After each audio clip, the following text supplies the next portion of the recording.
नमस्कार dear students.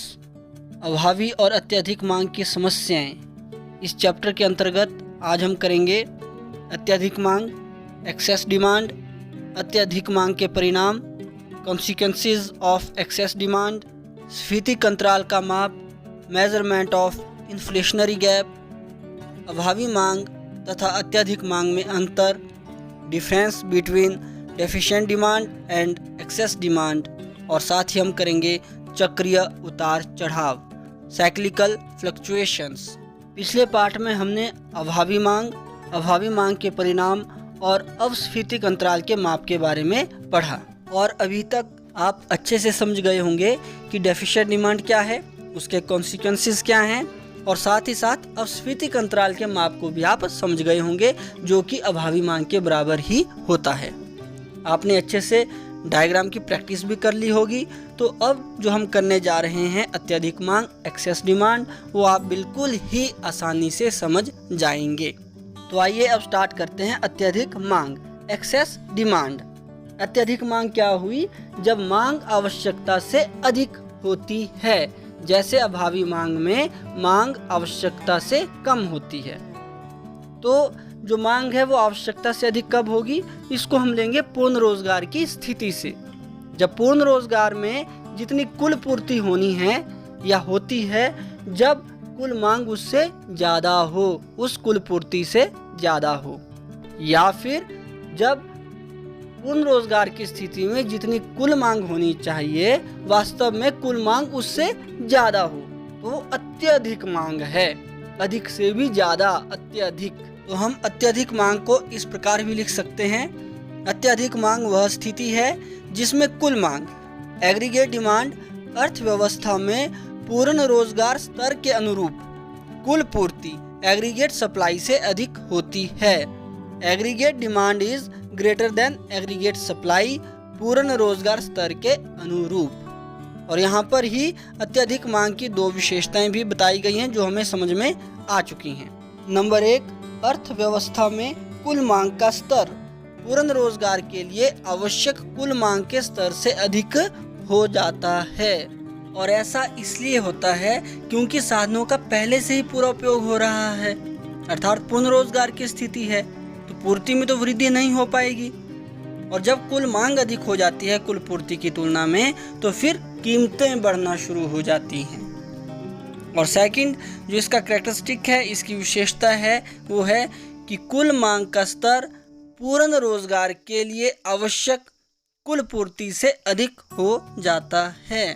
हम इस अत्यधिक मांग को डायग्राम की सहायता से भी समझ सकते हैं। डायग्राम में आप देख सकते हैं कि ADF पूर्ण रोजगार की स्थिति में कुल मांग, एग्रीगेट डिमांड को दर्शा रहा है, और इससे ऊपर जो वक्र है वो है ADE, एक्सेस एग्रीगेट डिमांड, अत्यधिक कुल मांग वक्र, जो कि पूर्ण रोजगार की कुल मांग वक्र से ऊपर की ओर स्थित है। तो एक्सेस डिमांड हुई ADE माइनस ADF, जो कि आपके पास EF के बराबर दी गई है। अब हम करेंगे अत्यधिक मांग के परिणाम, कॉन्सिक्वेंसेस ऑफ एक्सेस डिमांड। तो इसके परिणाम निम्नलिखित हैं। नंबर 1, जब कुल मांग पूर्ण रोजगार स्तर से संबंधित मांग से बढ़ जाती है, तब उत्पादन में कोई वृद्धि नहीं होती, क्योंकि पूर्ण रोजगार स्तर के पश्चात उत्पादन स्थिर हो जाता है। सेकंड, जब वस्तुओं तथा सेवाओं का प्रवाह स्थिर रहता है, तब अत्यधिक मांग की स्थिति में कुल मांग कुल पूर्ति से अधिक हो जाती है।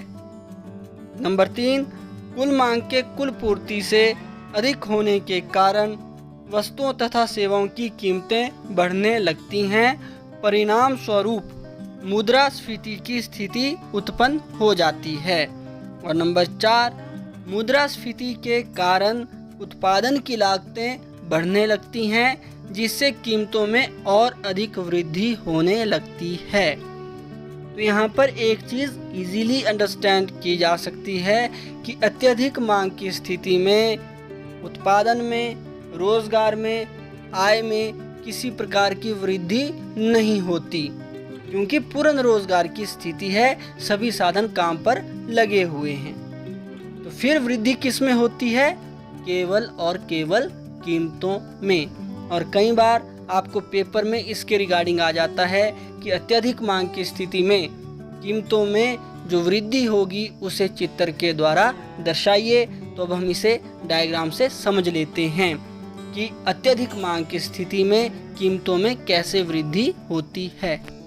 अब चित्र में OX अक्ष पर आय, उत्पाद और रोजगार को दर्शाया गया है, जबकि OY अक्ष पर कीमत स्तर को, प्राइस लेवल को दर्शाया गया है। यहाँ पर ADF जो वक्र है वह पूर्ण रोजगार की स्थिति में कुल मांग को दर्शा रहा है और यह पूर्ण रोजगार है OL। और आप देख सकते हैं कि ये जो ADF कर्व है ये नेगेटिव है, ऋणात्मक इसकी स्लोप है। और ऐसा क्यों? अब आप सोच सकते हैं कि जब हम अत्यधिक मांग का कर्व बना रहे थे तब तो हमने जो एग्रीगेट डिमांड कर्व था उसे O के ऊपर से शुरू किया था और ऊपर की ओर बढ़ रहा था। यहाँ पे इसकी ऋणात्मक ढलान है, ऐसा क्यों?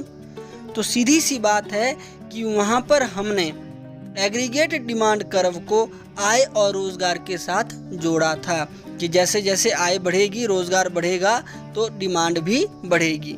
लेकिन यहाँ पर हम एग्रीगेट डिमांड को, कुल मांग को कीमत स्तर से जोड़ रहे हैं। और आपको मालूम है कि जब कीमत अधिक होती है तो मांग कम की जाती है, जब कीमत कम होती है तो मांग अधिक की जाती है। इसीलिए एग्रीगेट डिमांड का जो कर्व है वो नेगेटिव स्लोप का है। और यहाँ एग्रीगेट सप्लाई कर्व ये वो Y के पैरेलल है, वर्टिकल है। तो ये ऐसा इसलिए है क्योंकि पूर्ण रोजगार की स्थिति में कुल पूर्ति उतनी की उतनी रहेगी, उसको नहीं बढ़ा सकते हैं, तो यह वर्टिकल है। और यह aggregate supply curve, aggregate demand curve एक दूसरे को F बिंदु पर काट रहे हैं जो कि संतुलन का बिंदु है।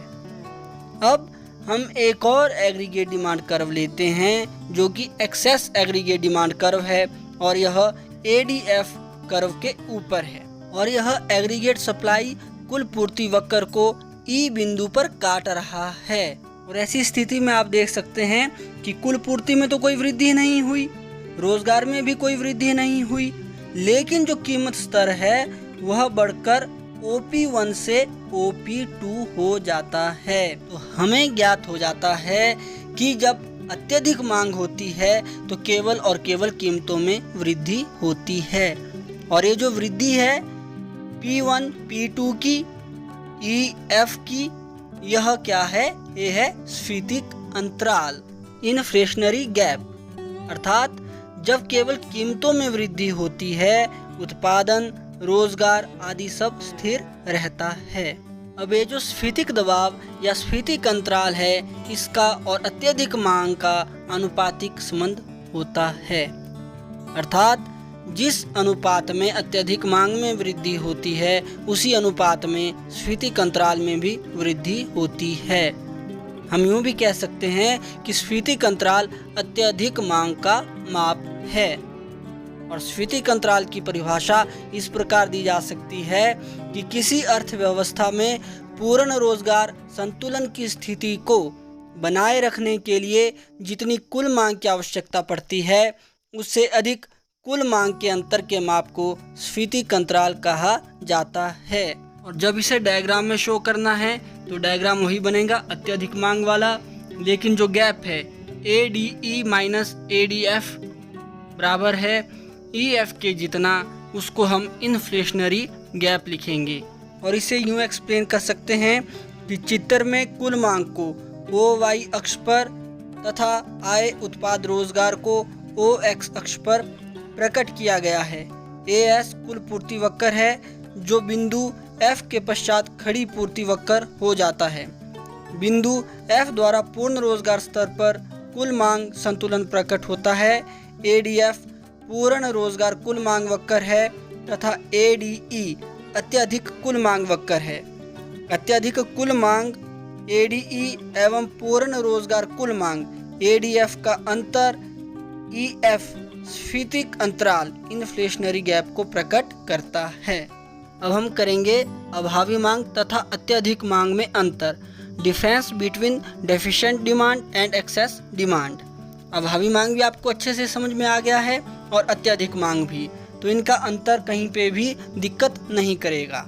इनमें मुख्य अंतर इस प्रकार है।